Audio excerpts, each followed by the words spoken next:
tanto o Gustav quanto o Guilherme estavam falando sobre pecado, sobre perdão e sobre Jesus ter morrido por nós. E se eu dissesse para vocês hoje que a consequência de um pecado está falando com vocês? E se eu dissesse para vocês hoje que a consequência de um pecado está aqui, passando a palavra para vocês? Vocês estão sentados aí e a consequência de um pecado está conversando com vocês.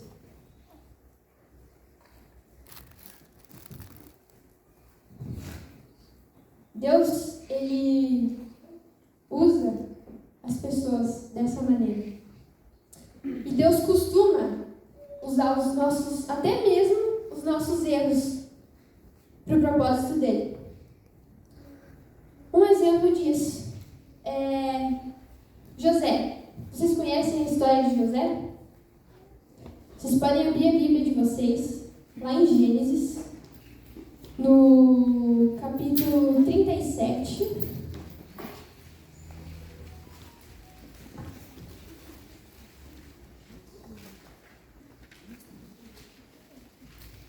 No versículo 3.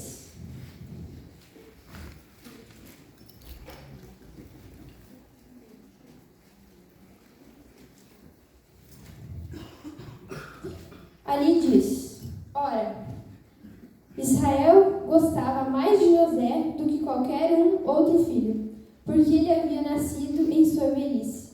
Por isso, mandou fazer para ele uma túnica longa. Quando os seus irmãos viram que o pai gostava mais dele do que qualquer outro filho, odiaram-no e não conseguiam falar com ele amigavelmente. O que acontece depois disso? José, ele ganha a túnica. Ele era um dos filhos de Jacó. Jacó tinha 12 filhos.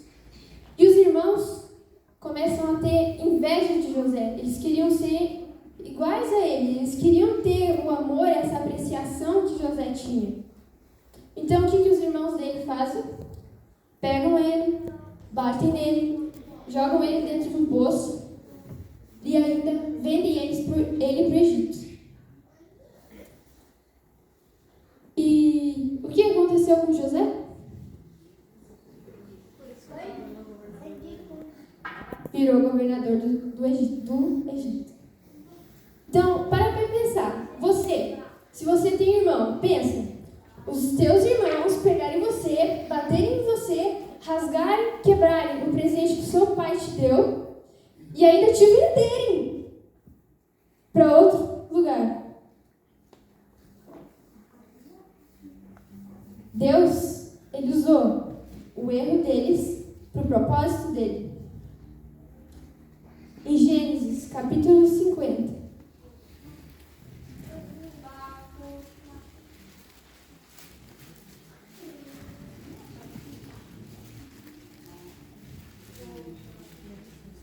Verso 20, diz: Isso aqui é uma conversa que José está tendo com os irmãos dele depois dele virar governador do Egito. E ele diz: Vocês planejaram um mal contra mim, mas Deus o tornou em bem, para que hoje fosse preservada a vida de muitos. Deus usou o erro dos irmãos de José para salvar uma nação inteira. Deus costuma usar as pessoas imperfeitas para o propósito dele. Outro exemplo. O Gui estava falando sobre Jesus ter morrido por nós. Judas fez o quê? Traiu Jesus. Ele pecou, mas tinha um objetivo. Os judeus pecaram. Eles mataram Jesus.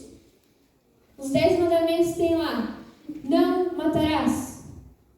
Êxodo 20, verso 13. Não matarás. Eles pecaram.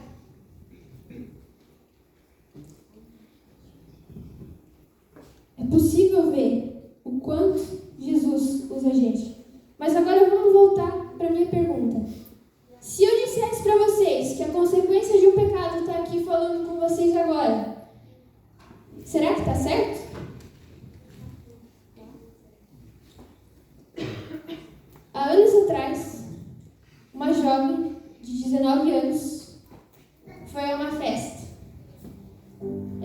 queria ir naquela festa. Mas ela tinha uma amiga que disse, não, vamos lá, vai ser legal. Aí ela foi. Lá naquela festa, ela conheceu um homem alto, loiro, olhos azuis. Eu não sei se é o tipo de todo mundo, mas é bonito, ele era bonito. Naquele momento, aquele homem, vivendo ela, ele se apaixonou por ela. E ela se apaixonou por ele.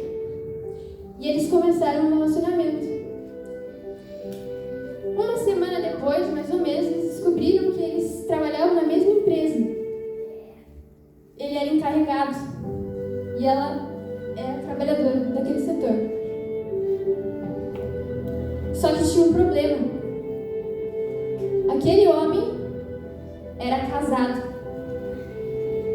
Ele estava traindo a mulher dele com aquela jovem de 19 anos. Lá nos 10 mandamentos diz, não adulterarás. Pecado. Nos versos seguintes diz, não cobiçarás as coisas alheias. Aquele homem não pertencia àquela jovem. Ele já estava casado. Ele fez uma promessa. Por incrível que pareça, aquela moça, aquela jovem, engravidou. Engravidou desse homem. O pecado dos dois se tornou exposto. Por quê? Às vezes a gente erra, mas ninguém fica sabendo. Agora, como é que você vai esconder um filho? Como é que você vai esconder uma criança? Não tem como. O casamento daquele homem, ele estava caindo, ele estava indo aos pedaços. No momento que ele descobriu que a jovem de 19 anos estava grávida, eu imagino que ele ficou pensando, meu Deus, e agora? Mas ao mesmo tempo ele estava feliz porque era o sonho dele ter um filho. Era o sonho dele ter um filho. E aí, vamos pular alguns meses, a gente vai para maio daquele mesmo ano, 2004. Dia das Mães. A jovem ainda estava grávida. Esse homem sai com ela, leva ela para sair, para comer, dá um buquê de flores para ela, fala o quanto ele está feliz por estar com ela. Ele diz, agora eu vou me separar da minha mulher, a gente vai construir a nossa vida, a gente vai comprar uma casa, a gente vai ter tudo, tudo. Eu vou dar tudo que precisar para essa criança. Aí, ele leva ela para casa de volta e vai embora, porque ele ainda estava casado. Vai com a mulher dele. Isso, 6 horas da tarde. 9 horas da noite, ele liga para ela. E ele diz, eu não posso. Acabou. Eu vou continuar com o meu casamento. Eu fiz uma promessa. Eu fiz uma promessa perante Deus. Eu fiz um juramento perante Deus. Até que a morte nos separe. E ele continuou com a mulher dele. E naquele momento, aquela jovem de 19 anos que escuta aquilo, naquela ligação, não tem o que fazer. É só aceitar. Naquele momento, ela começa a chorar. E ela chora a noite inteira. A noite inteira porque pensa, já é difícil você ter um filho casado. Agora pensa o que ela ia ter que aturar. Ia ter que ter uma criança, onde não ia ter o apoio do pai. E ela ia ter que criar sozinha. Sozinha. Ela morava com a mãe naquela época. A mãe dela, quando viu que ela estava chorando a noite inteira, desconfiou. Ela pensou, ela está grávida. E o que ela fez no outro dia? Filha, eu quero que você pegue as suas coisas, essa criança que está dentro do teu ventre, e vaza daqui. Sai daqui. Porque o teu pai, quando souber, ele vai te matar. Agora pensa, aquela jovem, ela perdeu o apoio que ela tinha do pai da criança e também perdeu do pilar familiar da mãe. Ela estava o quê? Sozinha. Mas graças a Deus, ela conseguiu seguir em frente. E 9 meses depois, nasceu uma menina. E o nome dela é Jennifer. Sou eu. Essa é a minha história. Eu fui a consequência de um pecado. Eu fui o fruto de um pecado. Pensa. A Bíblia diz: não adulterarás. O homem fez o quê? Adulterou. Não cobiçarás as coisas alheias. A mulher fez o quê? Cobiçou. Pegou o que não era dela. Consequência do pecado. Mas agora a gente vai dar um salto na história para 20 anos depois. 19 anos depois, para o dia 23 de março de 2024. O que aconteceu nesse dia? Nos exatos dia 23 de março de 2024, às exatas 10h54 da noite, meu pai veio a óbito. Ele morreu.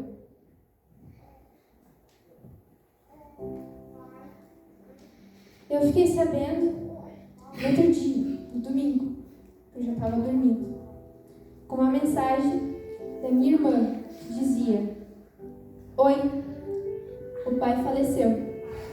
O velório vai ser em tal lugar, tal hora. E eu lembro que naquele domingo tinha reunião do clube. E era lá na cascata. Lá na cascata do Paraíso. Quando eu vi aquela notícia, eu vi pelas 5 horas da manhã. Eu chorei pra caramba.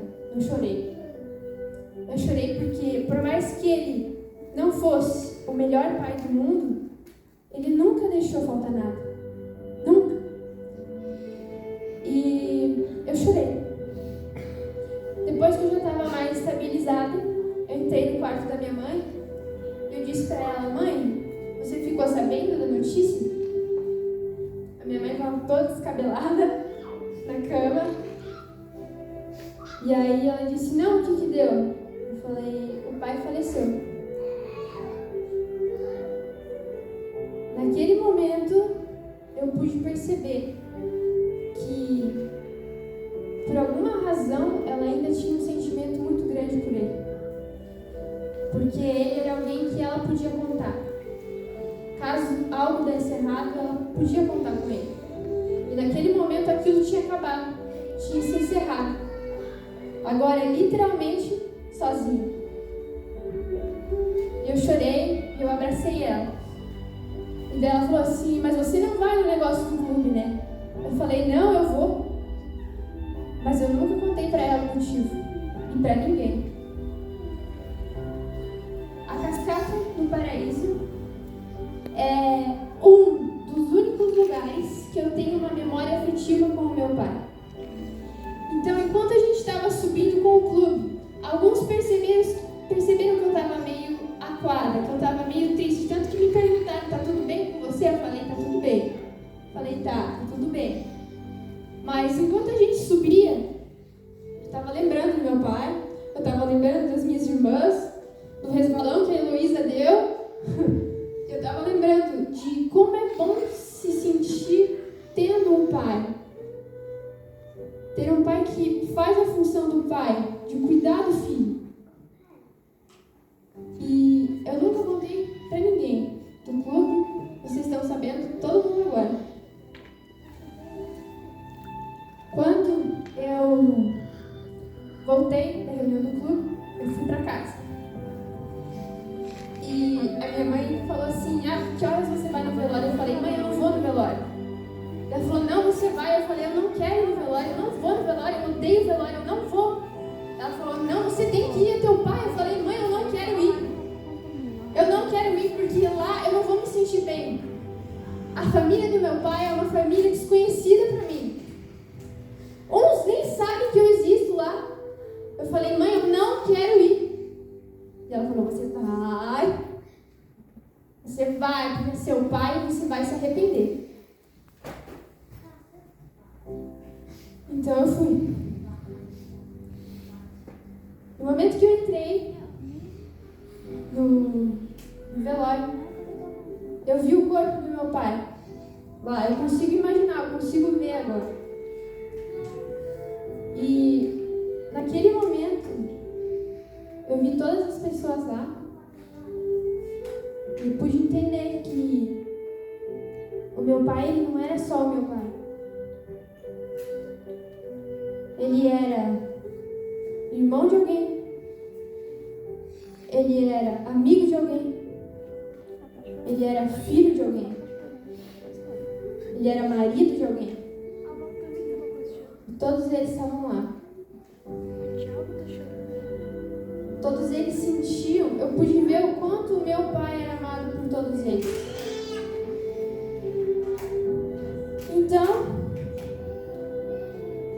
depois de olhar o meu pai, eu fui falar com a minha tia, perguntar como é que foi, como é que ela estava. Meu pai, ele teve câncer no pulmão. Então, foi um ano de luta. Só que é difícil eu descrever para vocês qual a sensação de ver a pessoa morta. É estranho. Até hoje eu me paro e penso, tipo assim, aquela pessoa não existe mais. Não está mais aqui com a gente. Ele não está no trabalho dele. Ele não está indo no mercado fazer compra para as meninas comer. Ele não está mais. E agora voltando, quando eu falei com a minha mãe, eu estava chorando com ela, eu falei, mãe, eu sabia que isso era provável de acontecer, mas eu tinha esperança. Por quê? Toda vez que eu mandava mensagem pro meu pai perguntando como é que ele estava, ele mandava, eu fiz os exames tal, não sei o que, tô assim, vomitei hoje tô meio mal, mas vai dar tudo certo. O final da mensagem era, variava entre vai dar tudo certo e vai ficar tudo bem. Desbravadores, quando teu pai diz assim pra você, Cacau, vai ficar tudo bem, você acredita nele?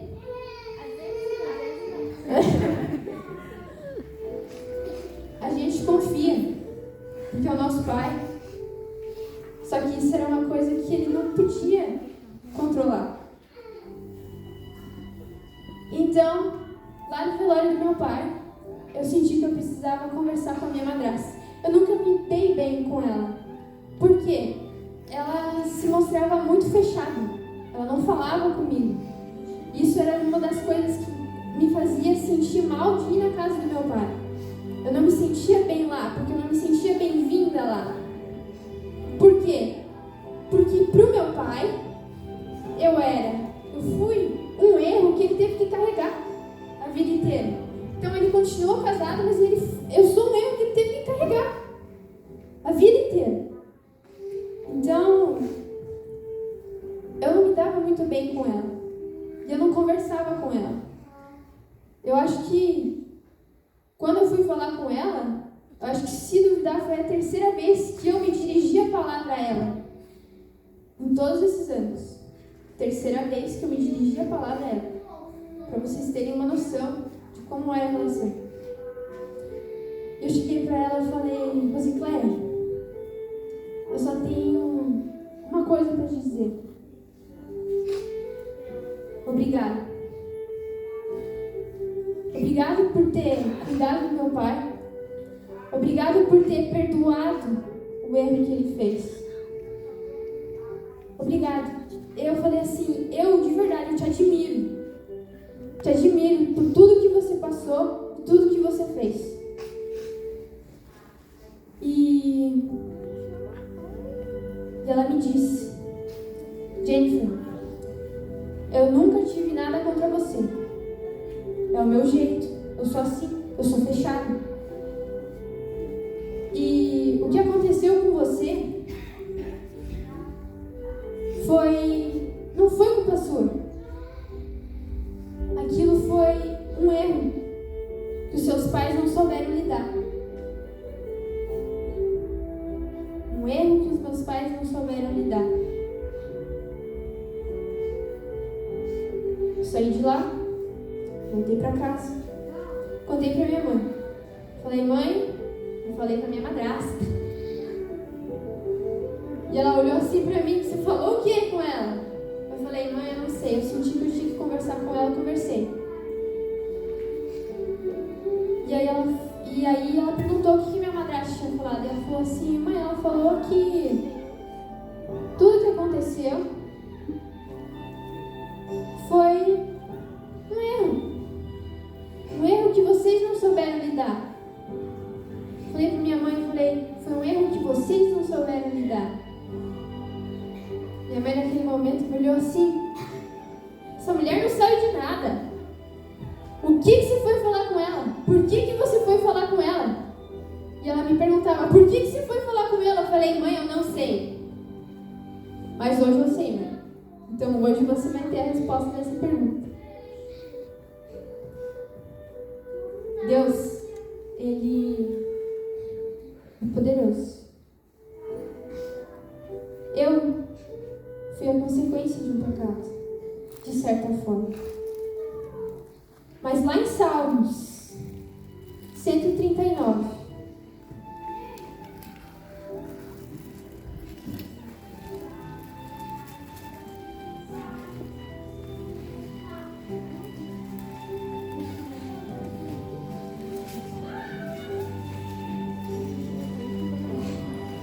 no versículo 13, diz o seguinte: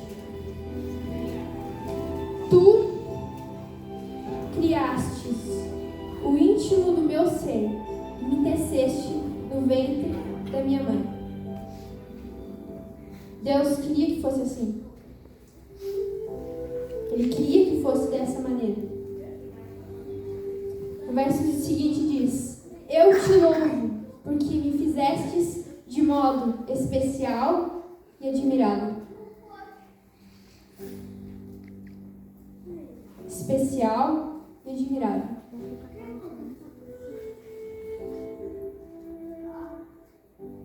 Foi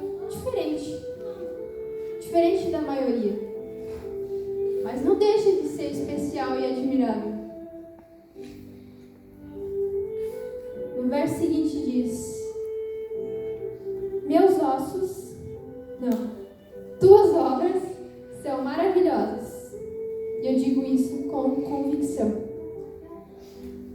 As obras de Deus são maravilhosas. E eu digo isso com convicção. Agora eu quero que vocês repitam comigo. As suas obras são maravilhosas. são maravilhosas. Digo isso com convicção. Com convicção. De novo. As suas obras São são maravilhosas. maravilhosas. E Eu digo isso com convicção. com convicção. Amém. Amém. Deus usou um erro para que eu estivesse aqui. Deus usou pessoas imperfeitas para que hoje eu estivesse aqui. E Deus usou mais pessoas para que eu estivesse aqui. Não foi só o meu pai, não foi só a minha mãe. E agora eu vou chamar aqui quem fez, faz e vai fazer parte da minha história. Então, por favor, Letícia, pode se levantar. Michele, pode se levantar. Parto, pode se levantar. Essas pessoas aqui, elas elas eram meus líderes no Clube dos Gravadores. Essa família me adotou. Era eles que me pegavam, que me levavam para o clube, que me levavam para a investidura, que me cuidaram. Eu só tenho a agradecer a vocês. De verdade. Só a agradecer. Letícia, obrigada por querer ser a minha amiga lá naquela escola. Ela dava muita risada. Isso que me chamou a atenção dela. Ela ria demais. Demais, demais, demais. Eu só tenho a agradecer a vocês. Muito obrigada. E agora, tem as pessoas que estão fazendo parte hoje da minha liderança. Rosana, pode vir aqui à frente. Não é só levantar não, tem que vir aqui na frente. Aldeane, você não vai se livrar. Pode vir.